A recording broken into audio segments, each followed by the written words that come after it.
Everyone, it's Monday. Hope you all had a great weekend. I did. Kind of, I guess. Kind of wasn't any different from the week. So, hard to say. But I did have a good chit-chat last night with my sons and daughter-in-law and my grandson Beezer. And they're all okay. So, that was nice. That was a good ending to my weekend.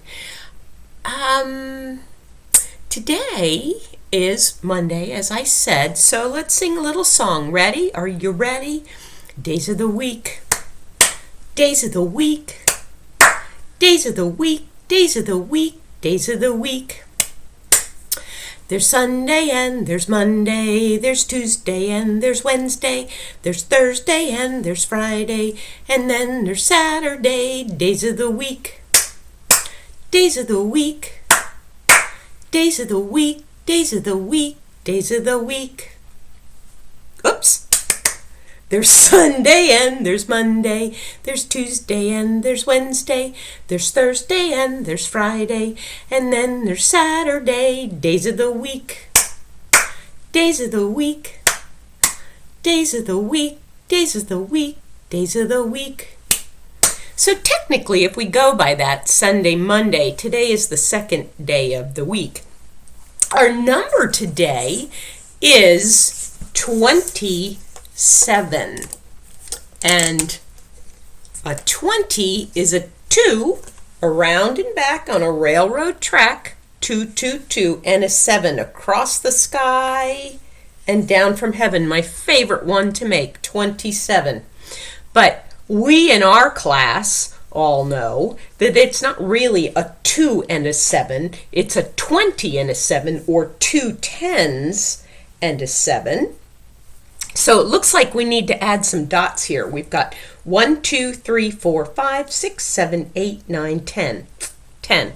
So we know that any time that we fill a tens frame, we have 10. So this right here is 10. Now let's count on. 11, 12, 13, 14, 15, 16, 17, 18, 19, 20. So 10 plus 10 is 20, and then I haven't added any dots, so we have 1, 2, 3, 4, 5, 6, 7 dots. So 10 plus 10 plus 7, or 20 plus 7 is equal to 27. Today is the 27th day of the month. It is almost to the month of May, which isn't important. What the heck? I don't know what just happened. Anyway, May is an important month at my house, maybe at your house too, because Mr. Larry's birthday is in May, my birthday is in May, my mommy's birthday is in May, pardon me, and my daughter-in-law's birthday is in May, and plus it's Mother's Day in May. So May's a pretty important month in my house.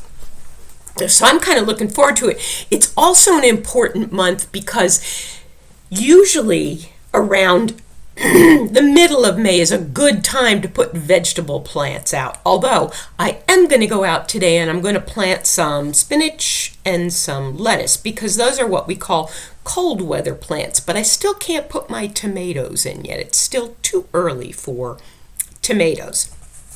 So that being that, let's get on to business here. We want to do our letter cards because it's important to know the alphabet. And then I've got a story for you, okay?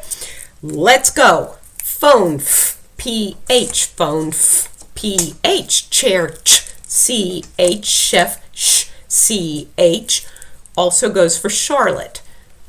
Chair, Ch, chef, Sh, C-H.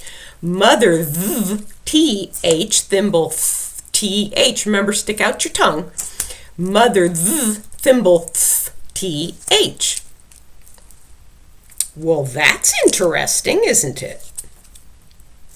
you know what I did? I turned the cards around, I think, and put them together wrong when I was changing things around. I did. That's exactly what I did because, you know, I'm silly. Igloo, igloo, or I. Bat, b, bat, b. Cup, c, mice, c. Cup, mice, c. Zippers, z. Zippers, z. Socks, s. Nose, s. Socks, nose, s. Apple, apple, a, or a. Dogged, d. House, h, house, h. Pig, p, pig, p. Goat, g. Are you ready for this? Giraffe, g. Goat, Giraffe, g. Little surprise there for you. Umbrella, u. Umbrella, u. Queen, q. Queen, q. Box, x. Box, x. Sorry. Leaf, l. Leaf, l. Nest, n. Nest, n. Fish, f. Fish, f. Mitten, m. Mitten, m. Table, t. Table, t. Ed, e, or e. Ed, e, or e. Yarn ya, y. Yarn ya, y. Wagon, w. Wagon, w. Octopus, o, or o. Octopus, o, or o. Jam, j. Jam, j. Kite, k. Kite, k. Valentine, v. Valentine, v. Rabbit, r. Rabbit, r. We saw some rabbits out on our walk the other day. Yesterday, we didn't go for a walk. You know why? Because Mr. Larry said, well, let's go for a walk after dinner. And guess what? After dinner, it rained. So we didn't get to go for a walk yesterday. But we are going to go today. As soon as I'm done here, we're going to go outside and plant some basil and our lettuce and our spinach. And we're going to do a little bit of other work out in the yard. And then the girls and I are going to go for our walk. All right. So you saw my little surprise, my little giraffe. I was downstairs dusting the other day, cleaning the house, and I thought, well, I'll bring my giraffe upstairs and have a giraffe G just to show you guys. Anyway, today's story is by Jan Brett, and you guys know Jan Brett. She did the mittens, she did the hat, she did another book that we just did, the Easter egg one. Okay, this one is called Honey, Honey Lion. And this is a story that comes from Africa. Now, those of you who are in my class know that I've been to Africa twice, and it's very far away. And I just happen to have my little book here, my atlas. An atlas is a book of maps, okay? So, this is where we live in North America. Now, for all of the kids who are in my class and around Maryland, you guys live right about here. And I know that Chase in Portland watches. He lives over here with my Beezer. My Beezer lives way over here too, right across the country. It's about 3,000 miles. But Africa, here we are. Africa is this big continent right here. Africa. And the place I was in was down here in South Africa, the very little tip of Africa right there. As a matter of fact, the southernmost tip of Africa is called Cape Agulhas, and I've been there. It's a pretty cool place. Not a lot to see, just the ocean. But it's pretty cool because this ocean here is called the Indian Ocean, and it's a warm ocean. This ocean here that we go to is the Atlantic Ocean, and it tends to be a little bit cooler than the Indian. And then way over here where Chase and Beezer live and where Liz comes from, my daughter-in-law in Hawaii, that's the Pacific Ocean. And that's a cold ocean too. But right down here is where these two oceans meet, the Atlantic and the Indian. And there's a spot there, actually. It's called the boiling point. And it's where those two ocean currents meet. And there's actually a little spot in the ocean that looks like a boiling pot of water. Anyway, so that's where our story comes from today, Africa.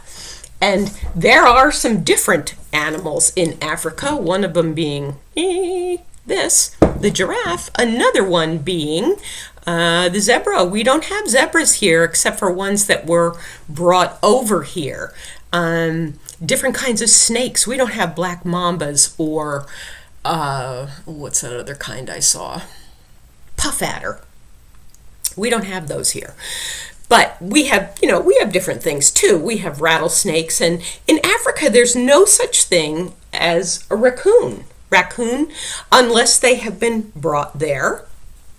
We don't have hippos and elephants here. The only thing I can think of that they don't have there is raccoon.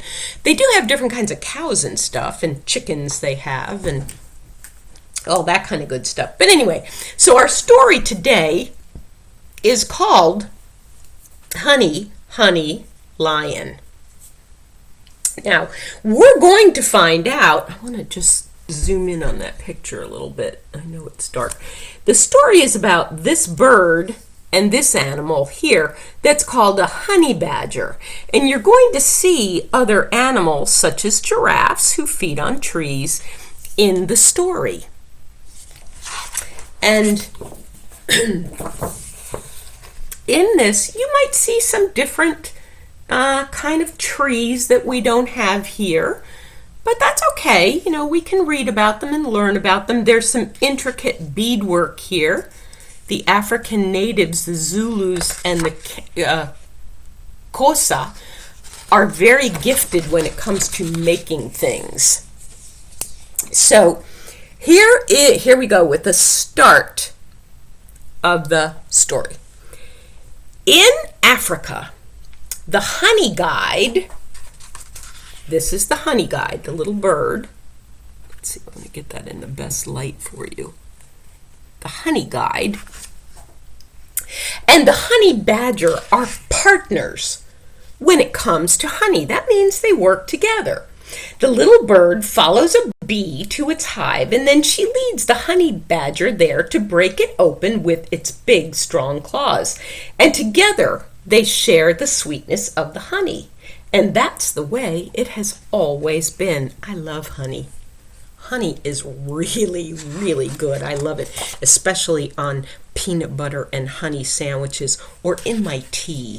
Sometimes just to eat a spoonful of honey. Now, Jan Brett is the author that shows you pictures on the sides, and she kind of shows you what's coming up. Well, maybe this day Badger was hungrier than usual. Do you see all that honey in the hive? He's got the honeycomb. Oh, he's dripping with honey. And maybe he forgot about Honey Guide, who showed him the way. Or could he have been thinking, my strong claws do all the hard work? Whatever the reason, that day Badger would not share. That wasn't very nice. Although I have to confess, sometimes I don't share my jelly beans or my cookies with Mr. Larry. But he doesn't share his chocolate with me often either, so I guess we're even. Honey Guide scolded Badger. That means kind of squawked at him and yelled at him. Scolded Badger as he waddled back to the jackalberry tree. We don't have jackalberry trees here. His tummy almost touching the ground. She fussed and fumed as he tried to fit into his burrow. I guess he was a little fat from honey. Now you're going to see these birds and animals and things. And the author doesn't tell you what these things are until we get to the end of the book. But I'll tell you what these birds are. These birds are actually called guinea hens, and you find a lot of them. We have them here. We have guinea hens here.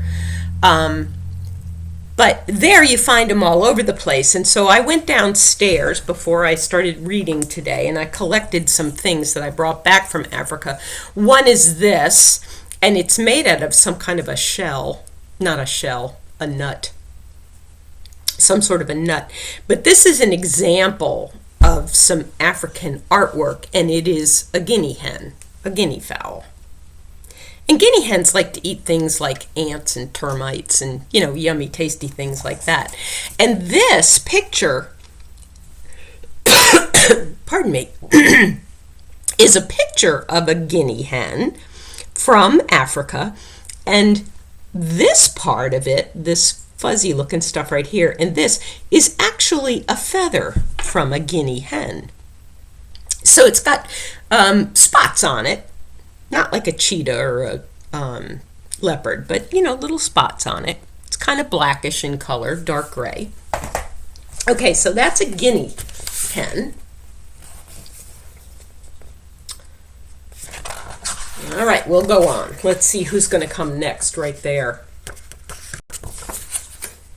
But Badger didn't hear. He was sound asleep, smiling, snoring and hiccuping from his meal. Grrr-umph! Badger roared out the loudest hiccup of all, and its deep, low rumble gave Honeyguide an idea. Who's coming next? The next morning, Badger woke up hungry, his tummy flat as a pancake. Well, that's when the Honeyguide flew by, heading for the great gray baobab. That's a baobab tree. Honey, honey, honey, she cried, grinning, and the little bird zigzagged over its large roots. Pitter-patter. Badger ran after her. Pitter-patter. And look who's watching.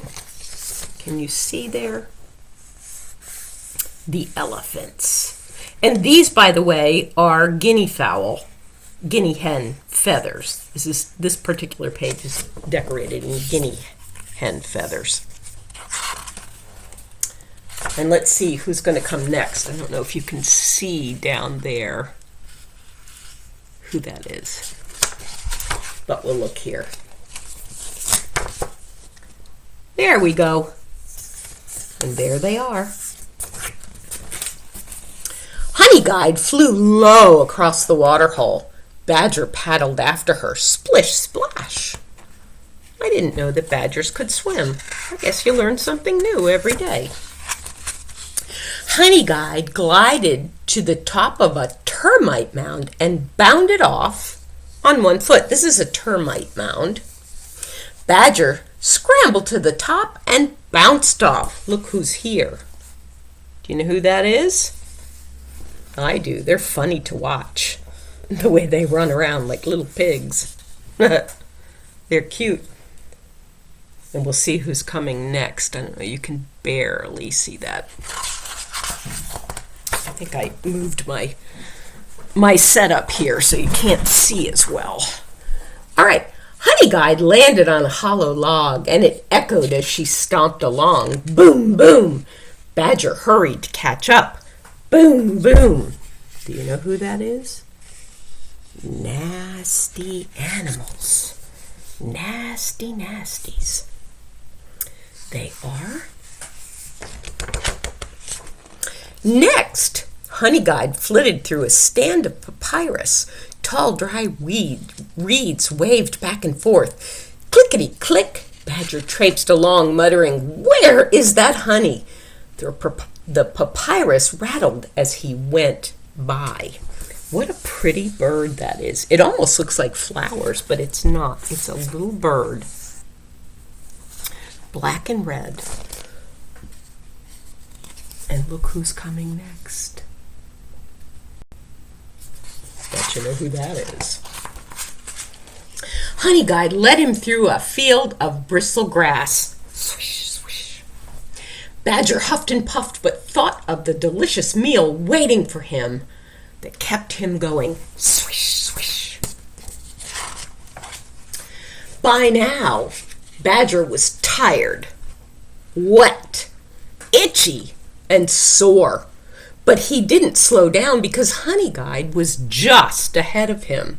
She flashed her wings, fanned her tail, and dove under an acacia tree. Huh, that's funny. Acacia trees have thorns on them. And when the last time I was in Africa, I got caught on one and almost got pulled off the top of a Jeep. I was so caught in it. Thankfully, it didn't catch my skin. It caught my jacket, and I have the holes in it to prove it. Also lost my hat in an acacia tree. My hat got stuck on one of the thorns. So those are very thorny, and they hurt when they go in. But look, there's a foot there. So let's see. That badger charged in after her, singing triumphantly, "Honey, honey!" Uh-oh. Lion. How does that lion look? Hungry. Hungry, hungry, hungry. Put that page back in there. Lion, lion, lion! Badger turned on his tail and ran. I would too. A hungry lion is not a fun thing to be facing. Everybody's running away because they don't want to get eaten by the lion. Swish, swish through the grass, clickety-clack into the papyrus, boom, boom, over the hollow log. Sprung over the termite mound, splish, splash across the waterhole, pitter-patter over the baobab roots.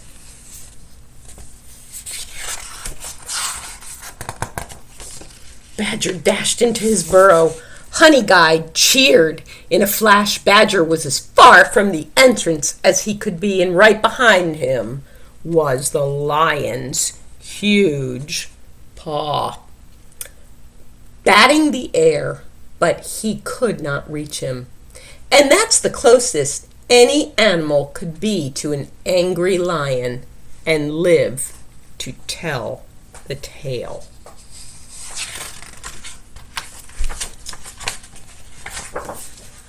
That evening, Mongoose, we saw Mongoose in our story.